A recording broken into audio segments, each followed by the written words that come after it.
party people. Yes, this is Darren back on the radar, and I don't know if it's going to be a week, 2 weeks, a month. Who knows when the next video will be released. But what I want to talk today about, and this is a very impromptu moment, is impossible carpeting. Now, if you're familiar with the term, I empathize with you.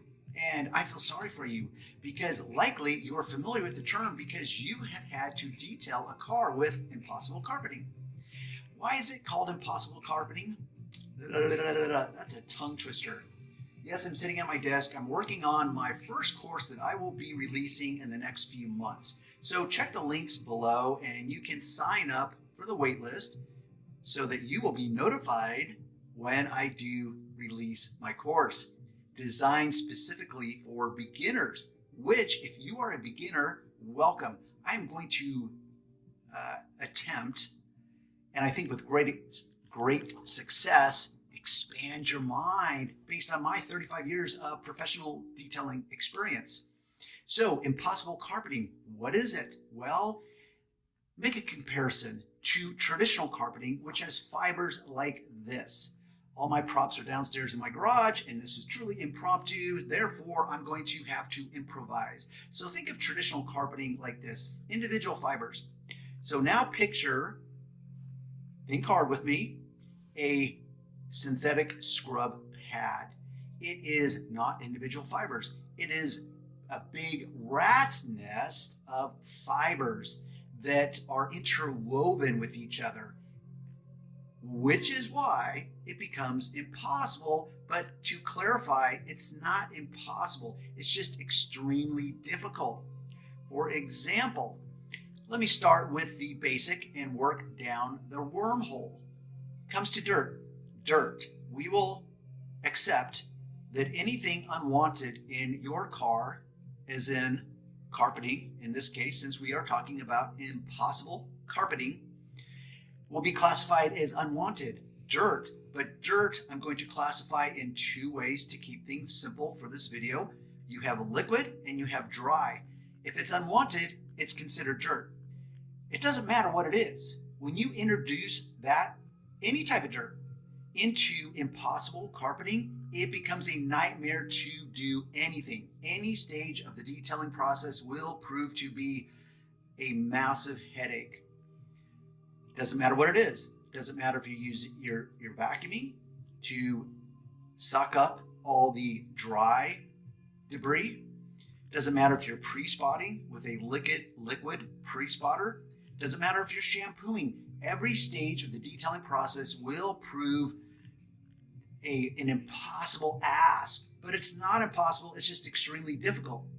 So let me illustrate, because I'm working on my course. And by the way, I've been off the radar for a couple of years with a couple of random moments. And so I plan on re-engaging more and more as we move forward as I release my course, which will be in a few months. And I've been working on it here. And this truly is an impromptu moment. And I thought, hey, you know what? It would be really cool if my camera that I paid a fortune for, a 13 Plus Pro, I think is what it is, I thought, you know what, I don't want to hook up my mic so that I have better audio because I think this audio is sufficient. So here I'm working on my course and I'm writing a specific part of my course, which is one of my bonuses of my course. And if you are a beginner, you have come to the right place because this is designed for a true beginner. But when it comes to impossible carpeting, and this is what I want to illustrate, is that you could actually have some decent experience. It could be 6 months, a year, 3 years, and you've never had to deal with impossible carpeting except for the trunk.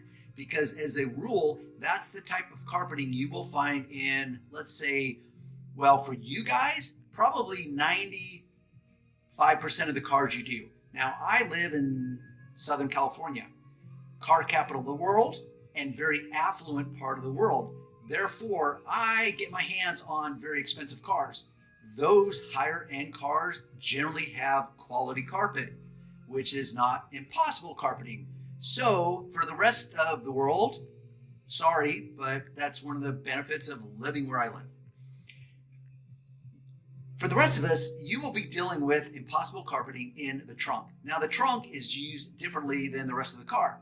People use trunks like, well, you name it, it goes. As in, if it can fit in the trunk, I'm going to carry it in the trunk because I don't want it in the cabin of the car. So you will find all kinds of anything, literally anything goes. So there is the challenge. How do you detail it and remain profitable? Or do you detail it all? Or have you figured out have you figured out a way, as I have, to not have to deal with it, or to manage customers' expectations to the point where you're not consuming disturbing amounts of time trying to detail out that trunk carpeting, impossible carpeting, to perfection? But what if you are dealing with a car that has impossible carpeting on the cabin area? And to make a distinction, I am not talking about the floor mats, because you can have a higher level car that has really cheap floor mats. And I mean factory OEM floor mats, but they're cheap. And it has what you would classify as impossible carpeting. That's a separate issue. I'm talking about the main carpeting. You could call it the floor carpeting, the carpeting throughout the entire cabin area. Okay, you really don't have a whole lot of options there because Johnny customer is going to want that clean, and it will become your nightmare. Most of us, and I put myself in that, have not learned how to flush this out in the initial phone conversation that you're having with a customer so that you can give them a price. Now, I never give a hard price for you beginners. I give a price range, a price spread. So I say, okay, based on what you're telling me, after I go through a series of 8 to 12 questions, which you will learn in my course. And if you want to get on the waiting list, because I will be releasing at a very specific time in the next few months, check the link below. It'll take you to my website, detailvault.com, and you can get on the waiting list, and you will be the first to be notified when, in fact, I release the course. Back to the story. So, if you are wandering in on this type of carpeting, it will be a rude awakening, and you will have to deal with it. Because unlike the trunk, the cabin area, not an option. Johnny customer is going to want to clean. So what do you do? Because once again, I've had to learn the hard way. And one of the goals of my course is to teach you by using the mistakes I've made in my own professional life. So you don't have to repeat the same mistakes that I did. But I did not let those mistakes go wasted because I've learned from them, and I've figured out how to communicate to customers, how to restructure things in a way that makes sense for both of us. I deliver more value for my customer, and I get more profitability. I become more profitable. Who doesn't want that, right? Now, if you learn the right communication skills and how to position something, a desired goal, in the right context, meaning how do you communicate it to your customer so that it makes sense to them? Specifically, how do you communicate it to them so that it represents a win for them, which then can be a win for you if you structure it correctly. That is what I've learned on many subjects, hence the subject of impossible carpeting. So I'm literally writing in preparation to shoot a video to instruct you as a beginner or the semi-beginner about this. And I'm thinking about it, I'm going, you know what, there's more to this than kind of meets the eye, which is this. As a rule, you only have to deal with impossible carpeting in the trunk. Okay, there's workarounds for that, which you can learn on my lesson or in my course. But in the cabin, there's no workaround for that. The only workaround for that is, do you have a better cleaning strategy, which in fact I have figured out. In fact, I have multiple strategies in how to deal with impossible carpeting, and I'm certain if you did a search on YouTube, you would find dedicated videos. You might even find one on my own channel. I have so many videos that I can't really keep track. I know I've talked about it, I believe. Anyhow, the point is this. I'm doing these bullet points, and I'm talking about what is impossible carpeting, making a comparison to a Brillo pad, a synthetic Brillo pad. It's very unique. It's not like traditional fibers that are individual fibers of carpeting, and it becomes a nightmare at every stage of the detailing process. So what do you do if you have to do it? As in, you've come across a car that has it throughout the cabin. But see, here's the kicker. Most cars do not have it. It's only going to be the entry-level budget economy cars. You can call it what you want. And that's the weird ripple effect that I thought, you know what, this might be worthy of a deeper dive, which is this. Because in my world here in Southern California, I'll just call it privileged. Because first off, it's car capital of the world, and it's very affluent, which means this. People can afford to drive pretty much what they want. They can also afford detailing services because we have better disposable income. The unique aspect of detailing that a lot of beginners don't realize is that, guess what? People are not required to keep their cars clean. Their cars will operate just fine without being clean. So mechanical issues, maintenance issues, as far as the mechanics, the engine, the tranny, that kind of stuff, brakes, tires, that's not an option. Yeah, you can delay it. It's called deferred maintenance. But there comes a point when, guess what? You're going to have to just throw down the money and get it fixed. That's not detailing. Detailing is an option. So that limits your audience. And trust me, despite the affluence here in Southern California, Orange County specifically, there are plenty of people that can afford very expensive cars and they just do not care how they look. They look like garbage. So that's kind of a mind F for beginners. They think, oh, he has a nice car, therefore, ergo, he will be willing to spend money detailing it. It just doesn't work that way. Video for another time. So the connection is this.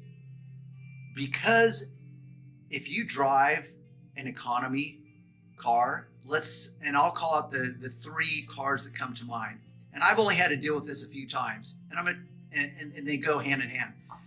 So Volkswagen Jetta, a Volkswagen Bug, a Toyota Tercel, a Toyota Corolla, a Honda Civic. Actually, I listed off more than three. So those are the examples that come to my mind, which I have had to deal with in possible carpeting.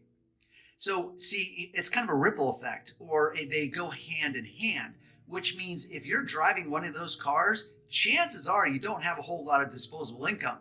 There's a reason you're driving an econo box, because you can't afford something pricier. Therefore, that type of person's not going to be your target audience anyways. So that eliminates, in most cases, your coming across or you're having to deal with impossible carpeting, which is the good news. But the bad news is you still have the trunk, because impossible carpeting it is very prolific, as in very commonly used within trunks. And this can transition from not just econo boxes, but entry level to mid-range sedans to even what many would call luxury cars. For example, my wife, she drives a Mercedes C-Class. Now, many people in parts of the world would say, oh, that's pretty cool. A C-Class, that's a luxury sedan. Yes, it's small. In fact, it's the smallest sedan that they make. But it's got impossible carpeting in the trunk. It is a nightmare. I keep up on it. See, and that's the other ripple effect. And I'm looking at the time right now. It's 13 minutes and some change. And I want to keep this relatively short, especially considering my other videos that go on and on and on. So here's the added dilemma of trunks, is that most car washes do not deal with the trunk. That means if you take your car to a car wash, even if you have, let's say my wife's car, a C-Class, and let's pretend she takes it to the car wash, which she doesn't. I actually maintain it for her. The car wash is never going to vacuum the trunk. Therefore, most people will accept, I don't really care about the trunk, out of sight, out of mind, no big deal. I throw all my garbage in there anyways. I really don't care. I'm not going to pay extra to have the car wash detail my trunk or vacuum the trunk in this case. So what that means in simple terms is that you can have a car that's 3, 4, 6, 7 years old, and the trunk has never been vacuumed, because the other component of that is, let's pretend that they actually wash the car at home themselves. Chances are most people just want to get the bulk done, the real important stuff done, which means deferred maintenance on the trunk again. So the trunks can be a nightmare to deal with. And if you're there with a pre-inspection, meaning you've set up an appointment with your customer, you show up and it's time to go through and review the car so that you can give them more of a hardline price. And now you open the trunk and you're like, whoa, okay, never mind the dead body in there, but like, whoa, like, has this ever been vacuumed? And the simple answer is probably not. So what I would say is good luck with that. Good luck detailing the trunk and trying to remain profitable, because you're going to be in the back of the trunk for an hour just vacuuming it. And that very well has the possibility of eating into every single dollar of your profit margin if you are ill prepared or you don't have a backup strategy, which is, wait, how do I deflect this problem? How do I manage this problem? I was not prepared for it. I didn't ask the right questions. So, geez, I'm just screwed, and I don't mean it in a good way. So with that said, I'll leave you with your brain kind of swirling around with possibilities like, oh my God. But once again, this is the kind of stuff I want to teach. And this is the kind of stuff that will be taught within my course. And it is designed for the true beginner in mind. So, all right, stay tuned. I plan on doing more of these. And I hope, at a minimum, you have taken away at least one little nugget of wisdom from my 35 plus years of experience. And if you have, I'd love to hear what that is.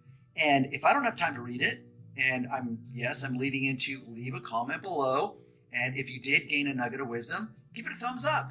But leave a comment below, because if I don't have a chance to read it, guess what? All the people that see the comments, you might be able to add value with your comment or your experience, because you can elaborate. Tell us your experience. Tell us how you maybe deal with it. Tell us maybe how you deal with it with your customers. How do you manage their expectations? Or do you just accept it and you remain unprofitable? Maybe, I don't know. Now you just have an expensive hobby versus an actual viable, profitable business. Okay, peace out. We'll see you next time.